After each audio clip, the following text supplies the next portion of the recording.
Bueno, bienvenido formalmente, pero muy buenas tardes. Capítulo no menor en la Argentina de hoy, del 17 de junio. Me sacaron el carteo, ya que me perdí. Dije 17, sí, 17. Jueves 17 de junio. Bueno, miren las 3 de las 3, la voy a hacer muy breve. El plan, ¿cuál es el plan? Vieron que hay una discusión, el Departamento del Tesoro norteamericano le pidió un plan a la Argentina, ya lo había hecho Angela Merkel. La respuesta de Cecilia Todesca fue: nosotros tenemos un plan, quizás no les guste, pero porque no sea el plan de ellos, no quiere decir que nosotros no tengamos un plan. Plan que en teoría pergenió, ideó el propio Martín Guzmán, que de todas maneras está más abocado a la cuestión de la deuda que a cualquier otra cosa. Y uno sí podría decir que, más allá de esa discusión, hay un plan que es congelar tarifas de servicios públicos, congelar el precio de la nafta, tarifas de electricidad, de gas, nafta, etcétera, congelar todo lo que esté al alcance del marco regulatorio del Estado hasta las elecciones, abrir la mayor cantidad de actividades posibles, con incongruencias, inconsistencias manifiestas en cuanto a la batalla contra el COVID en términos sanitarios, pero abrir porque hay que oxigenar la economía, porque no hay además cómo subsidiar, porque no hay fondos, no hay recursos, porque la manta es corta, y bajar plata, bajar mucha plata en los sectores más vulnerables. En un ratito te voy a mostrar una placa como, por caso, alguien en junio con 3 hijos menores de 14 años podría estar cobrando, más tarjeta alimentar, hasta 44.000 y algo de pesos en junio. Lo cual está mostrando cómo el gobierno pone plata, y mucha plata, en los sectores más vulnerables. Así que yo creo que ese es un plan, no menor. ¿Es un plan electoral? Sí. ¿Es un plan para llegar a las elecciones? Sí. En la Argentina hace mucho que también tenemos planes de esta naturaleza, siempre de corto plazo. Tampoco hay mucha perspectiva de largo plazo, y así estamos como estamos. El famoso vamos viendo, me da la impresión que no es solo atributo y facultad de este gobierno. Más bien han pasado varias administraciones, por lo cual estamos donde estamos.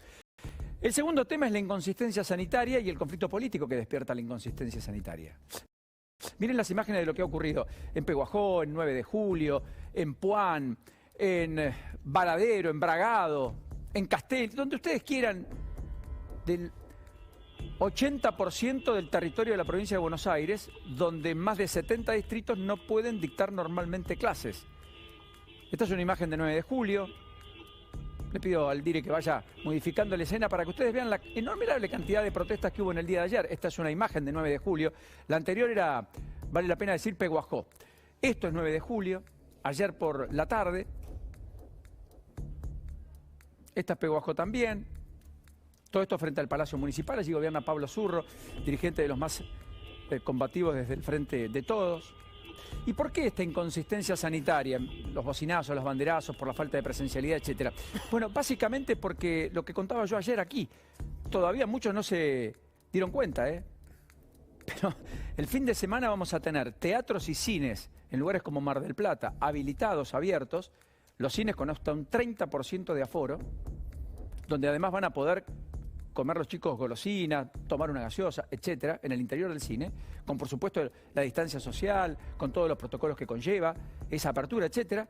En los teatros va a haber espectáculos a los cuales los chicos van a poder concurrir con hasta un 50% de capacidad en espacios cerrados. Allí sí no van a poder consumir nada ni tomar nada en el interior, en principio. Pero lo cierto es que van a poder hacer todo eso el fin de semana, durante la semana, etcétera, pero no pueden ir a la escuela. Con protocolos, cuidado, de manera cuidada, etcétera, a esa presencialidad que además volvió buena parte de la provincia de Buenos Aires, que es una presencialidad muy acotada, muy limitada en términos de carga horaria, hasta 4 horas máximo, pero al mismo tiempo muchas veces con una semana con presencialidad, la otra semana con virtualidad, y así con determinados intercambios para armar determinadas burbujas que no compliquen la posibilidad de luego tener que quedar todos fuera de las escuelas.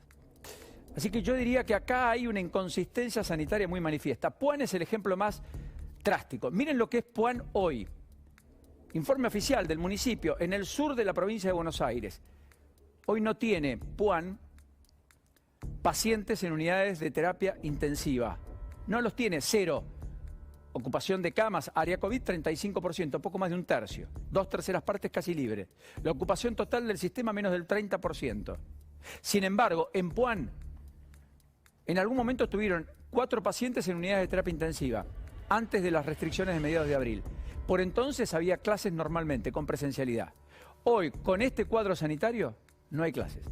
Se supone que está en alarma epidemiológica. Gobierna alguien de Juntos por el Cambio, radical. ¿Tendrá algo que ver? No lo sé. Pero la inconsistencia es manifiesta, a todas luces, grosera además. Bueno, después, entrando en lleno en el tema COVID, ¿qué hay?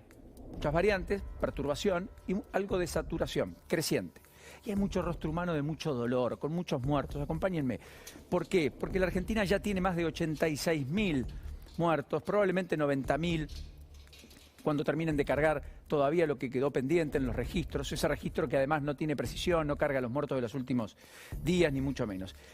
Y allí lo que hay, cuando uno dice que hay mucho dolor, hay muchas imágenes definitivamente muy perturbadoras y dantescas, familias por completo que han sido destrozadas, absolutamente destrozadas. Quería contarles algunos capítulos. Miren, ocurrió que en Córdoba murió otra enfermera vacunada contra el coronavirus. Han denunciado una saturación del sistema, el gremio de la salud pública. Claudia García trabajaba en el Hospital Misericordia.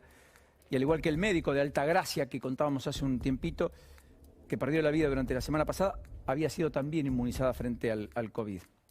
Después está el caso del dramático hecho de que un hombre con 41 años y su esposa con 39, vacunada la esposa con una dosis, murieron con 3 horas de diferencia en un dramático episodio en San Jaime de la Frontera, en Entre Ríos. Esta es la foto, con hijos que tienen entre 7 y 4 años y que ahora quedaron a la custodia de los abuelos. Es impresionante. Bueno, por supuesto que en ese contexto también tenemos el caso de lo que ha ocurrido en Tucumán. En 20 días murieron por COVID el hijo de 15 años, el esposo y también murió su suegro. Todo esto le pasó a una mujer, insisto, en Tucumán. Incluso Cecilia y Rodolfo fallecieron en Rawson, provincia de San Juan, ambos, con una semana de diferencia, en San Juan, sin conocer a su beba, que nació en medio de ese cuadro. Y esta es la foto. Ambos ya no están, Cecilia y Rodolfo. Nunca llegaron a tener en brazos a su bebita. De sus otras 3 hijas, solo una, inclusive, es mayor de edad. También padres muy jóvenes, personas muy jóvenes, que en la primera ola casi estuvieron exentas de ser golpeadas por el COVID, de terminar incluso en unidades de terapia intensiva, mucho menos de perder la vida. Miren, en Mar del Plata, donde ya murieron más de 2.000, casi 100 personas, falleció una jovencita de 18 años ayer, entre los 7 decesos que se confirmaron. Solo para tener magnitud y dimensión, han fallecido varias embarazadas, por eso fueron decretadas o declaradas como prioritarias en la campaña de vacunación. Se están dando cuenta que hay mucho dolor en cada una de estas historias. Hay rostros humanos en los más de 600 muertes, insisto, más de 600 muertes por día que estamos cada día notificando allá por las 5 de la tarde cuando llega el querido Pablo Rossi. Y están los datos. En medio de todo eso, el gobierno construye una especie de épica, intenta dar vuelta a la página, se mete de lleno en la campaña electoral, libra otras batallas, dice que hay que dejar a la pandemia fuera de la campaña electoral, pero recibe con pecheras del Estado Te Cuida, aviones que traen vacunas, aviones que tienen un costo de logística mucho más alto que el que paga el resto del mundo para traer las vacunas, pero lo hace como una gesta con las aerolíneas de bandera. Y hasta el presidente va a recibir algunos de esos envíos, cosa que en la mayoría de los países no ocurre, si es que en algunos sucede. En el medio, además, construyen una épica, primero con los 10 millones de dosis, después con las 20 millones de vacunas, todas ellas que llegaron a destiempo de manera tardía y que produjeron, entre otras cosas, estas imágenes que yo les contaba, que no son estas de una ciudad que está verde, que está afrontando casi el invierno en medio de una ola de frío polar, etcétera, sino que son estas imágenes de rostros humanos de víctimas fatales de una verdadera tragedia, de una pandemia que pegó a la Argentina como a pocos países del mundo, a tal punto que hoy en términos relativos Argentina tiene más muertos que Estados Unidos, que el Reino Unido, que Colombia, en la región que Chile, en la región que todos los países, salvo Brasil y Perú, el peor en gestionar la pandemia en el planeta, con más de 5.000 muertos por millón de habitantes. Argentina tiene ya más de 1.910 muertos. Así las cosas, ojalá pongamos las barbas en remojo, hagamos una pausa, el dolor nos conmueva y ojalá recojamos el guante y nos volvamos a poner en el ropaje que la empatía requiere, que la ejemplaridad demanda,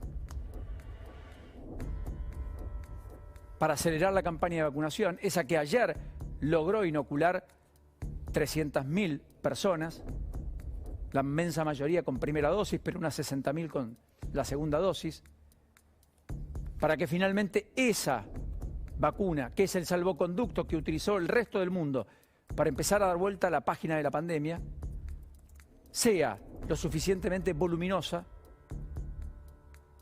como para que Argentina también pueda decir lo mismo, quizás promediando el invierno y no esperando a la próxima primavera, con indicadores que son definitivamente dramáticos. En Córdoba ha dicho, por último, el jefe, aunque hubo menos contagios y demás, pero digo, el jefe de la terapia intensiva del hospital más importante de la ciudad capital, que le da miedo el Día del Padre, que no hay camas, Juan Gras.